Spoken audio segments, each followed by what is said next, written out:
Reflexão 2. Como eu coloquei, né, na reflexão 1, é muito importante, né, sobretudo assim, nesses momentos, nós revisitarmos a história, né, os registros, né, o que foi catalogado, né, o que está posto, o que foi refletido, né, as memórias, né, da humanidade.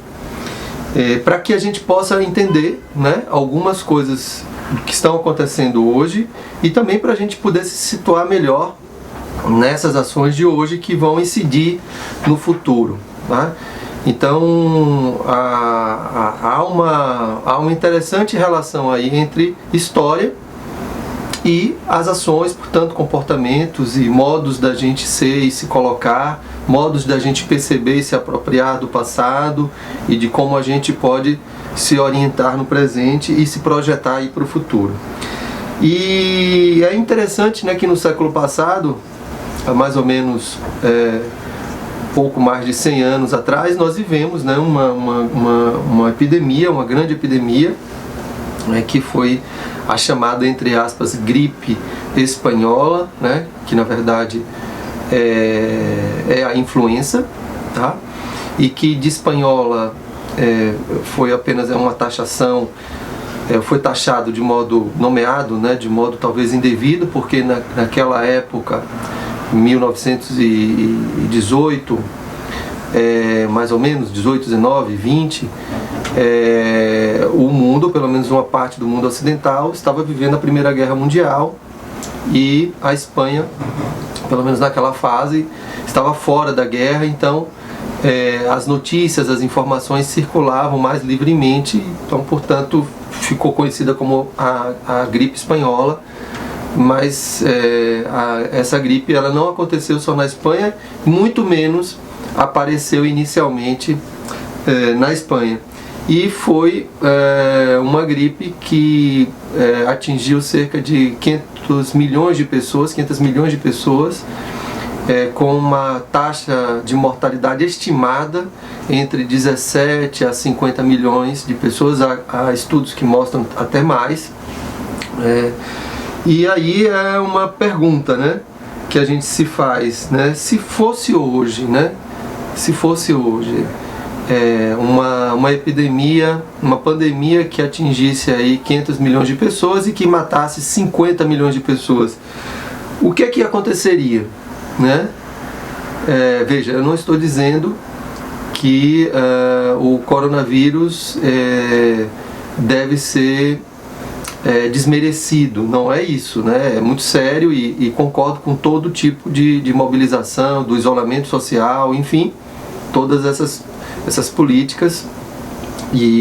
Mas o que seria de diferente se a gente estivesse vivendo uma pandemia como foi a influenza, como foi a dita, né, gripe espanhola, né? O que é que mudou de lá para cá? Quais são as diferenças? Eu acho que aí é uma coisa interessante para a gente pensar, porque as pandemias, né, elas revelam muitas coisas também, né? Elas mostram muito do ser humano, da condição humana, né, da vida social, né, da qualidade das relações, portanto, também das políticas, né, de suas épocas. E eu acho que uma coisa importante é que hoje, né, nós vivemos um mundo muito mais intensamente globalizado. Não que no início do século passado nós não vivêssemos, já vivíamos, né? Tanto é que havia ali naquele momento a Primeira Guerra Mundial, né? A diferença é que nós estamos hoje muito mais conectados, né? A informação circula muito mais rapidamente e sem controle, né? Vocês vejam que os países envolvidos na guerra, eles conseguiram abafar, digamos assim, né, essas informações em relação à influenza. Hoje, não sei se isso seria possível, muito provavelmente não, né? Então a circulação de informação, a sensação de que estamos, e não só a sensação, né, mas de que há uma troca muito mais intensa, né, seja de mobilidade das pessoas, de informações, de produtos, a ideia de que o mundo ele está muito mais condensado, né? Mais as pessoas mais próximas. Então, esse tipo de globalização nos coloca em um contexto completamente diferente, né?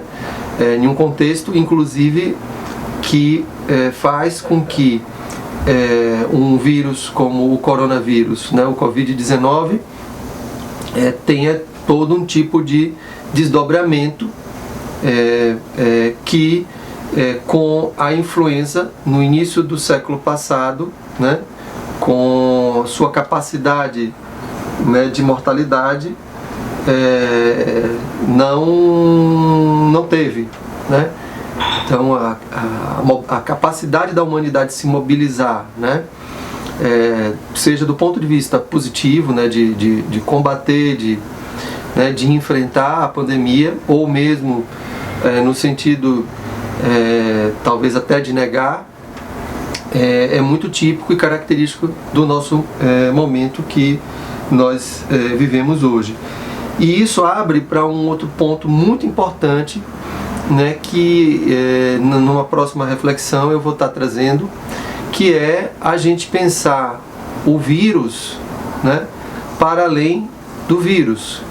Então os efeitos, né, e os impactos, os desdobramentos do Covid-19 não podem ser compreendidos, inclusive do ponto de vista, né, da sua potência, seja a potência de contágio, seja a potência de mortalidade, não pode ser visto apenas do ponto de vista do vírus, portanto molecular, químico, bioquímico, né, biológico, né? Existem muitos outros aspectos. A própria influenza, né, a epidemia da influenza no início do século passado vai mostrar isso. Portanto, quando um contingente de pessoas, né, pessoas que morreram, estima-se de 17 a 50 milhões de pessoas, morreram também em função de condições sociais, econômicas, de um contexto político, né? Então, pessoas que já estavam subnutridas, hospitais superlotados, políticas de saúde debilitadas, precárias, né? O contexto da guerra, né?